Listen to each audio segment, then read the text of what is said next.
Yeah, well, we definitely have seen it on the road. As you mentioned, the fans that either come in the gear or like you mentioned, the pink hair, that sort of thing. It's not just women, men have joined in as well. And obviously here in Connecticut, with both Courtney and T having played here, I think that's fun for them to come back here and still feel the love that they have and the support. And so, yeah, it's been interesting. So go to Mike Zoom.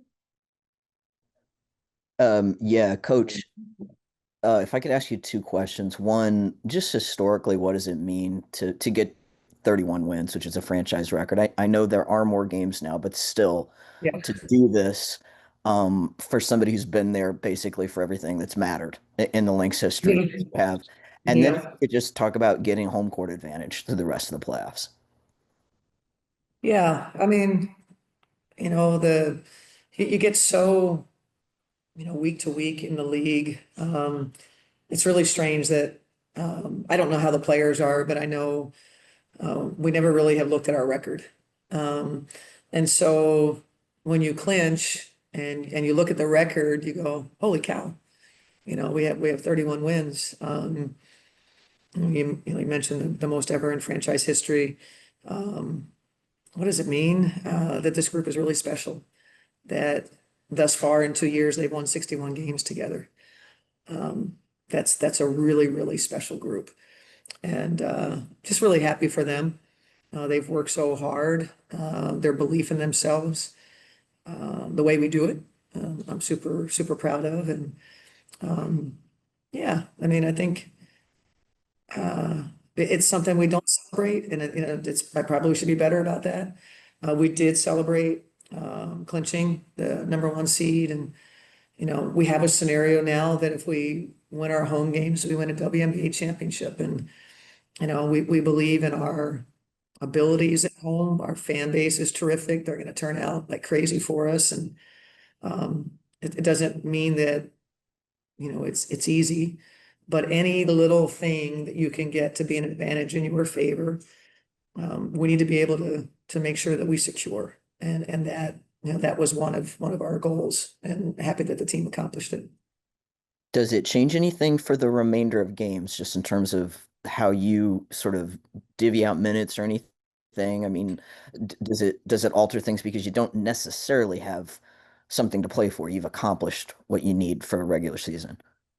Yeah, we don't have that mentality that it doesn't mean anything. It always means something, always.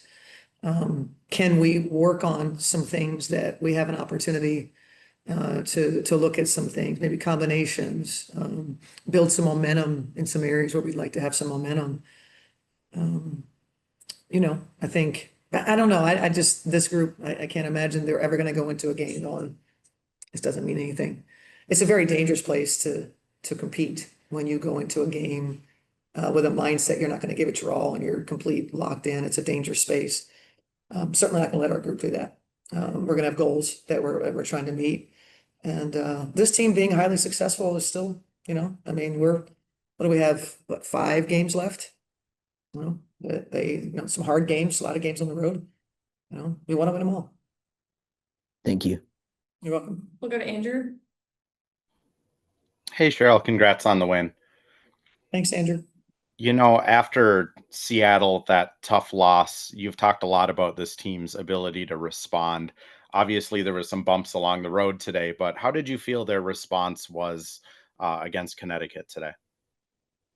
Particularly in the category that we got crushed against Seattle, which was points off turnovers.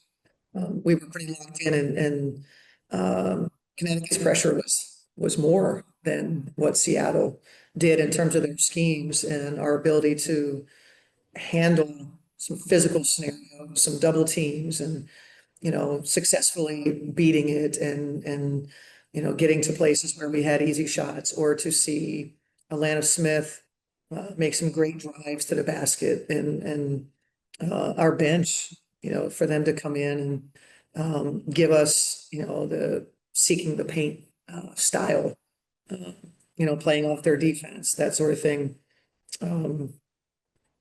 I think our response was exactly as we hoped it would be. I didn't think there were many bumps in the road. I mean, teams are gonna make runs. You know, they're gonna make, I thought everything that we did made it hard for them.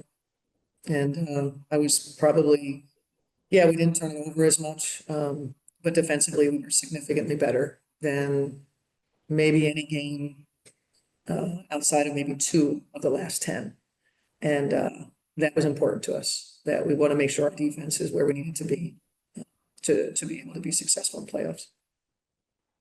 And I remember, when DiJonai first got traded here, you had mentioned you just didn't really know her yet. I just wonder, obviously her defense has spoken for itself for the majority of her career, but offensively, she seems to have a lot more to her game than I think a lot of fans and people kind of knew before she came to the Lynx. Yeah, and each day we're learning, something about things that we can her, get her to places she feels really confident. She's been really coachable. And then playing the longer you're together, the more they learn about, the coaches and what we want, learn about their teammates who they're playing with. So I think that's been good for her. She's really been, soaking a lot of things up, and we get a chance to coach her on some of the things that we feel like she needs to improve upon. She's been, very receptive, and was really happy with her game today, mostly. It's really fun. Honestly, we were talking about it. It's not even that like we're running these plays or like doing all this crazy stuff scheme wise. Like we just play hard, we play fast, we run. And like you said, we have familiarity with each other for the most part. So they know where I'm gonna go. I kind of know where they're gonna go, type of thing. So it's been really fun to like rekindle that on court relationship. One more question for both of you. A lot of pink wigs and the Yeah. tonight. A lot of stuff that's t-shirts, saw them homemade design, thought a collage. But just for you all as their teammates, what does that say to you about the impact that they're having, even on the road, just the impact they're having on fan bases across the league? I mean, I think it's so awesome that they're getting that type of recognition, and they deserve it. They're two great people, and I just feel like they're built for this type of thing. And so for them to get that type of love, no matter where we go, it's unreal. And I think it's only going to grow. Because like I said, they're great people. So I'm glad that we have those supporters as well. Like if you're a supporter of the Studbuds, you're a supporter of the Lynx. So we've got that everywhere we go now. I agree. I mean, it's cool. Like on the road, typically you don't really see that many fans for you on the road. So it's definitely special that that literally they're there for them, which in turn is for us. So it's nice, having a little love in the crowd on the road and not everybody against us. Go to Andrew on Zoom. Congrats on the win. DiJonai, I know you played with Lan at Stanford, but can you just talk about her toughness a little bit? I mean, last game she gets kind of hit pretty hard in the nose, has to leave with a bloody nose, comes back a minute or two later. Tonight, she's just battling underneath the rim the whole game. Just speak about how tough it is, or how tough and how fun it is playing with Lan again. It's great. That is such an underrated like part of her game and part of this team is just the way that she battles in the paint. I haven't even like seen a stat sheet, but I mean to hold, their top players to below their averages, way below their averages. And Lan's tall, but she ain't got that much meat on her, but she be down there banging. She be down there banging for real in every possession.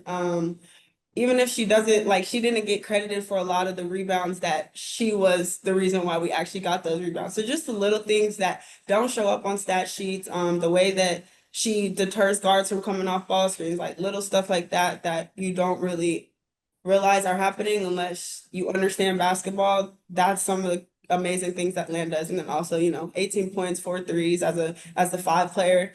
Not too shabby either. But I love playing with Lan and always have. She's always been tough like this. She'll roll her ankle, it'll be literally this big, and she'll play the next day. It's just, I don't know, it's just how she's built.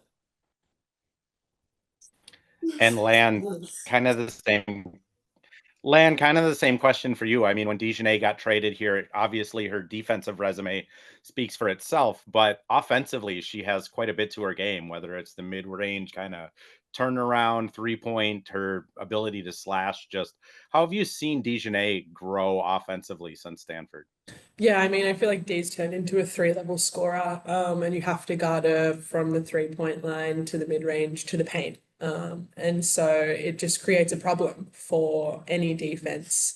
And I think she just provides us as well, just with penetration and like strong penetration. I think that when the ability that she has to put the ball on the floor and do it, and no matter who's in front of her, does not matter. She's getting to the rim, which, you know, I don't think we have a lot of players on the team that do that. And so we're really lucky. Like, we've all said it. We love that Dee's here. I said it before she came. I'm like, oh, she's coming home.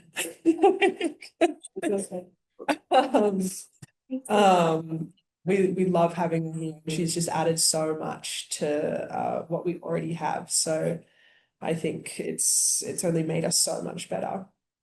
Thank you both. We'll go to Michael on Zoom.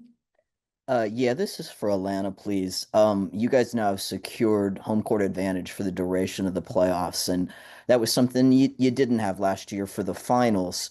How big of a goal was that this year? And now that you've gotten it, how good does that feel to know that you've secured that with the way you guys have played?